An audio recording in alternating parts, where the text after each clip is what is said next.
பம்பாய் கொள்ளையர்கள் பை சத்யஜித் ரே. அத்தியாயம் 2. அதற்கடுத்த ஞாயிற்றுக்கிழமை லால்மோகன் பாபு திரும்பினார். இதற்கிடையே எங்களது பம்பாய் பயணத்திற்கான செலவில் பாதியை தாம் ஏற்றுக்கொள்வது என்று ஃபெலுடா முடிவு செய்திருந்தார். சமீப காலத்தில் அவர் கொஞ்சம் பணம் சம்பாதித்திருந்தார்.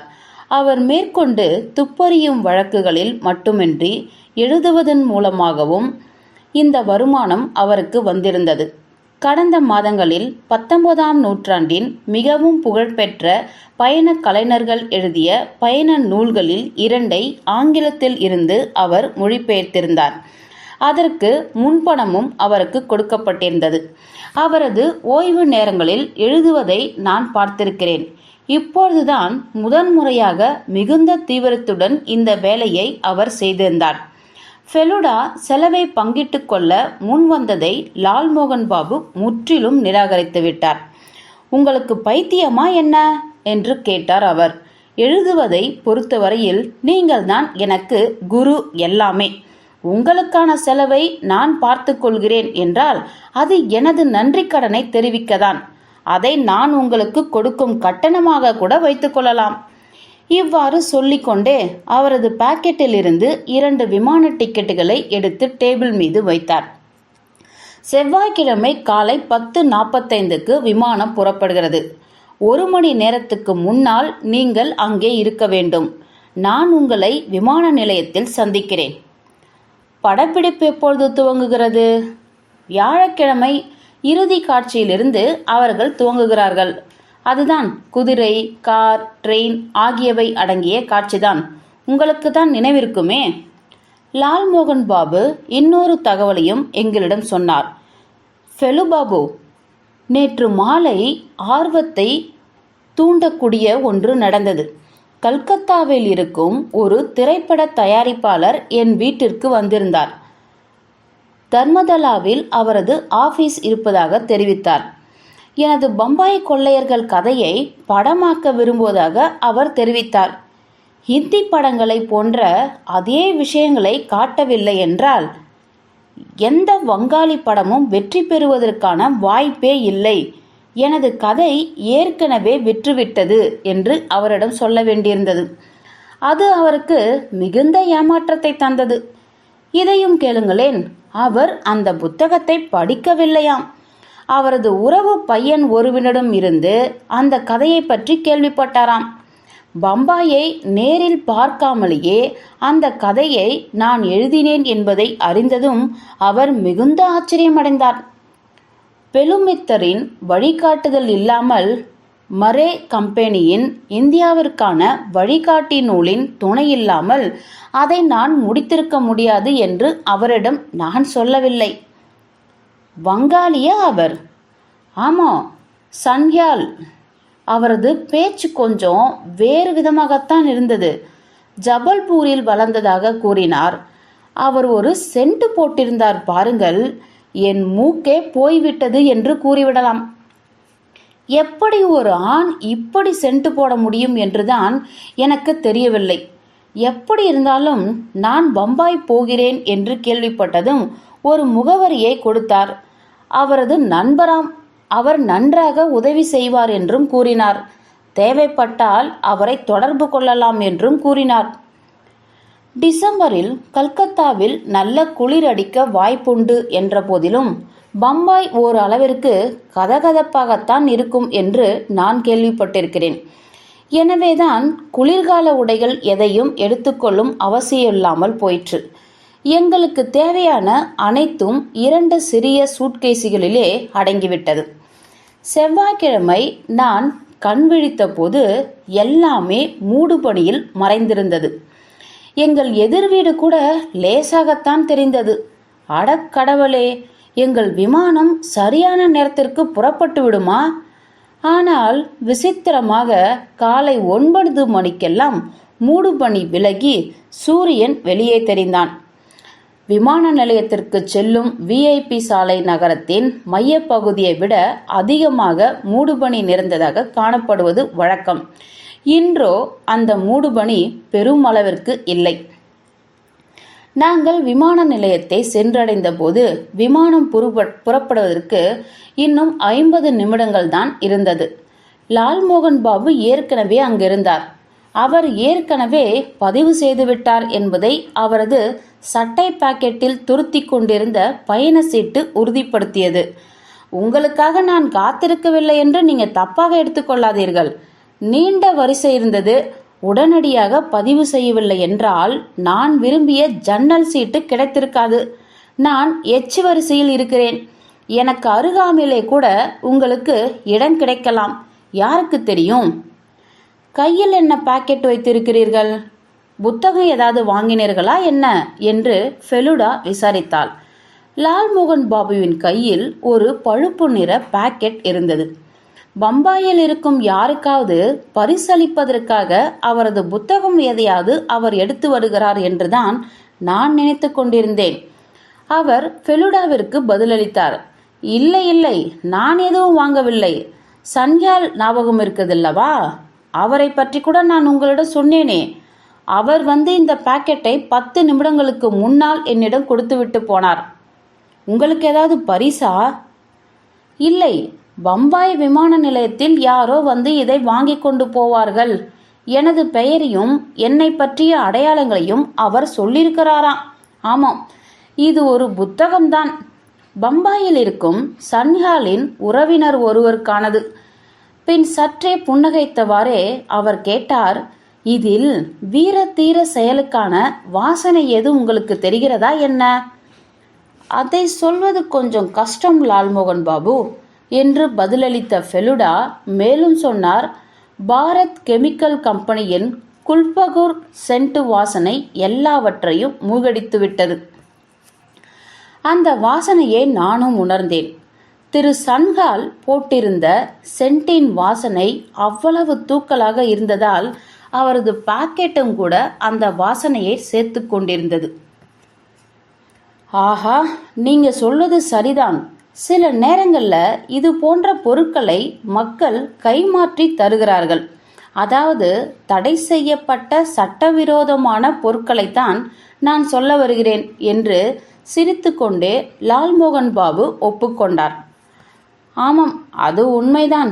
பயண சீட்டு பதிவு செய்யும் இடத்தில் ஒரு பெரிய அறிவிப்பு பலகை மாட்டிருக்கிறது பாருங்கள். அறிமுகம் இல்லாத யாரிடமிருந்தும் பொருட்களை வாங்கிக் கொள்வதில் அபாயம் உள்ளது என்று அது எச்சரிக்கை விடுக்கிறது.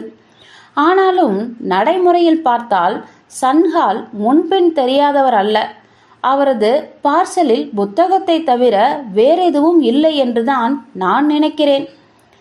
விமானத்தில் அருகருகே அமர எங்களுக்கு இடம் கிடைக்கவில்லை. லால்மோகன் பாபு எங்களுக்கு 3 வரிசைகள் பின்னால் ஜன்னல் ஓர சீட்டில் அமர்ந்து கொண்டார்.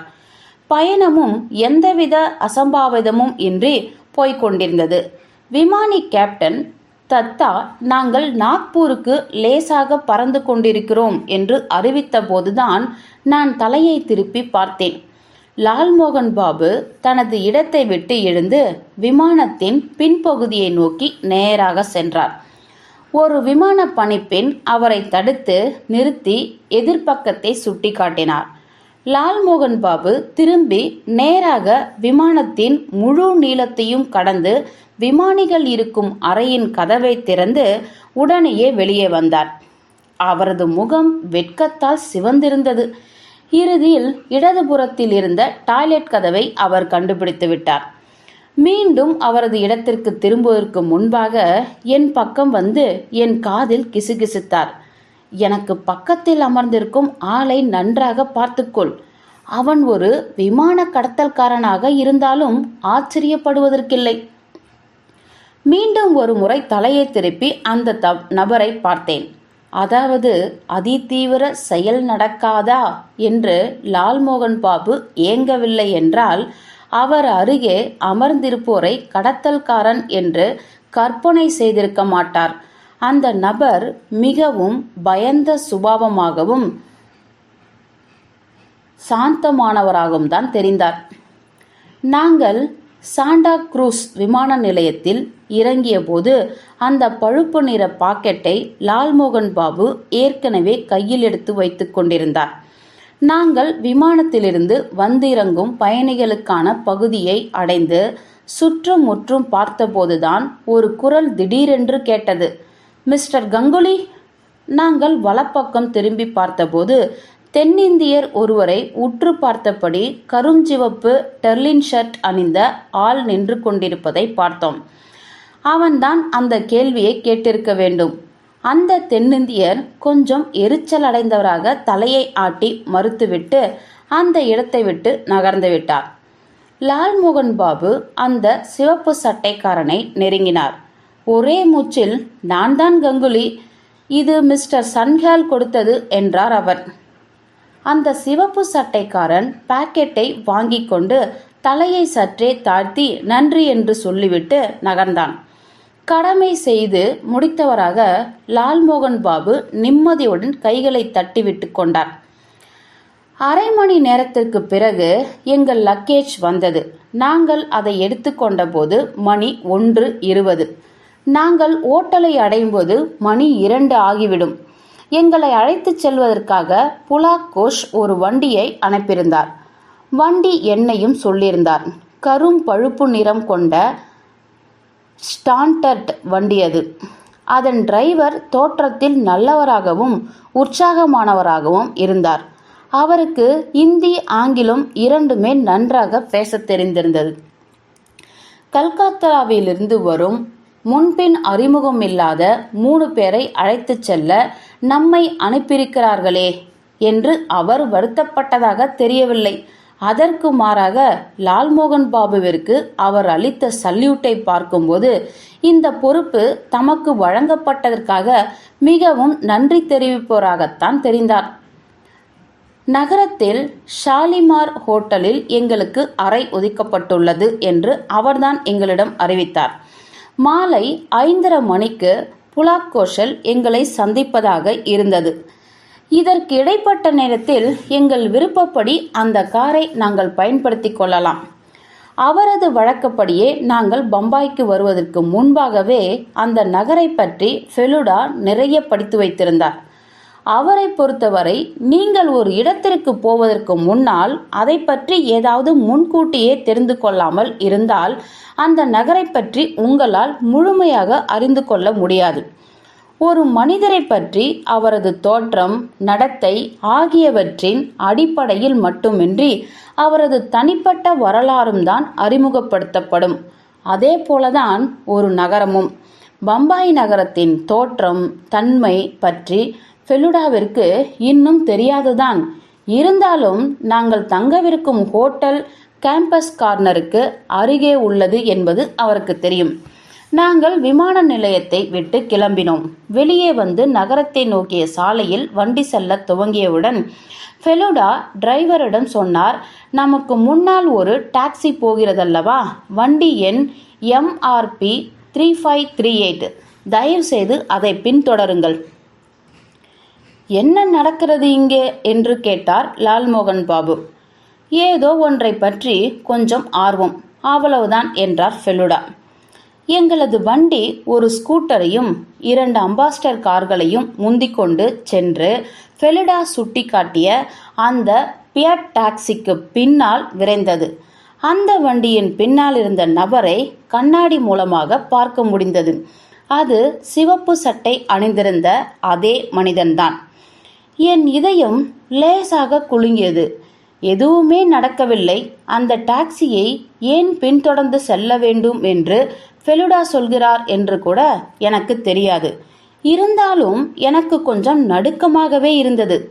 இவை அனைத்துமே எதிர்பாராத வகையில் இருந்ததால் இருக்கும் என்று நினைத்து கொண்டேன். லால்மோகன் பாபு வேறெதுவும் பேசவில்லை.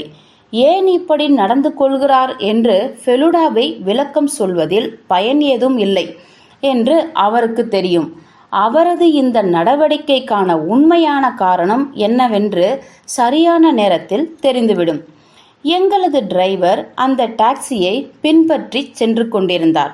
நாங்கள் பார்க்கும் புதிய நகரத்தின் காட்சிகளை உள்வாங்கிக் கொண்டிருந்தோம்.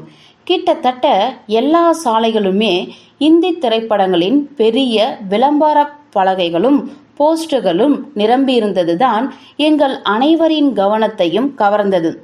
வேறெந்த நகரத்திலும் இது போன்ற பெருமளவில் விளம்பரங்களை பார்த்ததாக எனக்கு நினைவிலில்லை. அவற்றில் பலவற்றில் என்ன எழுதியிருக்கிறது என்பதை அறிய லால்மோகன் பாபு எட்டி எட்டி பார்த்து கொண்டிருந்தார். பின்பு அவர் சொன்னார், எவ்வளவோ பெயர்கள் இருக்கின்றன, ஆனால் இந்த கதையை எழுதியவரின் பெயர் எதுவுமே இவற்றில் எழுதப்படவில்லை. இவர்கள் எழுத்தாளர்களை பயன்படுத்துவதே இல்லையா என்ன? ஃபெலுடா அவரிடம் சொன்னார், லால்மோகன் பாபு, ஒரு எழுத்தாளராக நீங்கள் பெயர் வாங்க வேண்டும் என்றால் அதற்கு பம்பாய் உங்களுக்கு பொருத்தமான நகரமாக இருக்காது. இங்கே கதைகள் எழுதப்படுவதில்லை, தயாரிக்கப்படுகின்றன. மற்ற எவற்றையும் போலவே அதுவும் ஒரு பொருள்தான், மனித நுகர்விற்கான ஒரு பொருள், அவ்வளவுதான். லக்ஸ் சோப்பை உண்மையில் உருவாக்கியது யாரென்று உங்களால் சொல்ல முடியுமா? அதிகபட்சம் அதை உற்பத்தி செய்யும் கம்பெனியின் பெயரை வேண்டுமானால் அறிந்து கொள்ள முடியும். உங்களது உழைப்பிற்கான பணம் கொடுக்கிறீர்கள் என்பதோடு மகிழ்ச்சியடைங்கள். உங்களுக்கான பணத்தை பெற்றுக்கொண்டு அமைதியாக இருங்கள். அதற்கான புகழை மறந்துவிடுங்கள். அப்படியா என்று கவலை உற்றவராக லால்மோகன் பாபு கேட்டார். அப்படியென்றால் வங்காளம் புகழையும் பம்பாய் பணத்தையும் தரும் என்றா சொல்ல வருகிறீர்கள்? அதேதான் என்றார் ஃபெலுடா. இதற்குள் மகாலட்சுமி என்று ஃபெலுடா குறிப்பிட்ட இடத்தை நாங்கள் தாண்டி சென்று கொண்டிருந்தோம். விரைவிலேயே அதை விட்டு நகர்ந்து விட்டோம். இப்பொழுது நாங்கள் பின்தொடர்ந்து வந்த டாக்ஸி வலது பக்கம் திரும்பியது. சார், நீங்கள் தங்கவிருக்கும் ஹோட்டலுக்கு போக வேண்டும் என்றால் நேராக போக வேண்டும் என்றார் டிரைவர். இல்லை, வலதுபுறம் திரும்புங்கள். நாங்கள் வலப்புறம் திரும்பி மீண்டும் அந்த டாக்ஸியை பின்தொடர்ந்தோம். ஒரு சில நிமிடங்களிலே அந்த டாக்ஸி ஒரு கட்டிடத்தின் வாசலில் சென்று நின்றது. ஃபெலுடா எங்களது டிரைவரிடம் வண்டியை கட்டிடத்திற்கு வெளியே நிறுத்தும்படி கூறினார். நாங்கள் மூவரும் வண்டியிலிருந்து இறங்கினோம். உடனேயே லால்மோகன் பாபிடமிருந்து ஒரு விதமான சத்தம் வந்தது. கேட்பதற்கு ஒரு விக்கல் சத்தம் போல அது இருந்தது. அதற்கான காரணம் மிக தெளிவாகவே தெரிந்தது. நாங்கள் ஒரு அடுக்குமாடி கட்டிடத்தின் முன்பாக நின்றிருந்தோம். உயர்ந்த நின்ற அந்த சுவரில் பெரிய எழுத்தில் எழுதியிருந்தது, சிவாஜி கோட்டை.